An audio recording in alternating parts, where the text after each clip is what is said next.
વધીએ ગોંડલના રીબડામાં અમિત ખૂંટ નામના યુવકે આત્મહત્યા કરી। સગીરાએ 2 દિવસ અગાઉ અમિત ખૂંટ નામના યુવક પર બળાત્કાર ગુજાર્યાનો આરોપ મૂક્યો હતો। યાજ્ઞિક રોડ પર કેફી પીણું પીવડાવીને દુષ્કર્મ ગુજાર્યાનો આરોપ લગાવ્યો હતો। અમિતે પોતાની વાડીમાં ફાંસો ખાઈ આત્મહત્યા કરી।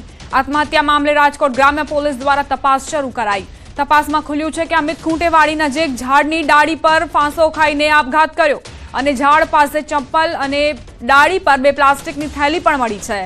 જ્યારે મૃતકના ખિસ્સામાંથી 1 પાકીટ અને 3 કાગળો મળ્યા। કાગળમાં ઘરના ફોન નંબર અને કોઈને હેરાન કરતા નહીંનું લખાણ છે। ગોંડલ પોલીસે એફએસએલની ટીમને પણ જાણ કરી છે। તો બનાવ બાદ ગોંડલના પૂર્વ ધારાસભ્ય જયરાજસિંહ જાડેજા ઘટના સ્થળે પહોંચ્યા અને પરિવારજનોને સાંત્વના આપી।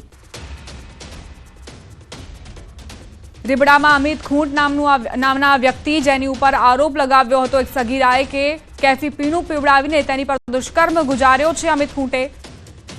જો કે 3 દિવસ બાદ જ અમિત ખૂંટે આપઘાત કરીને પોતાનું જીવન ટૂંકાવી લીધું છે।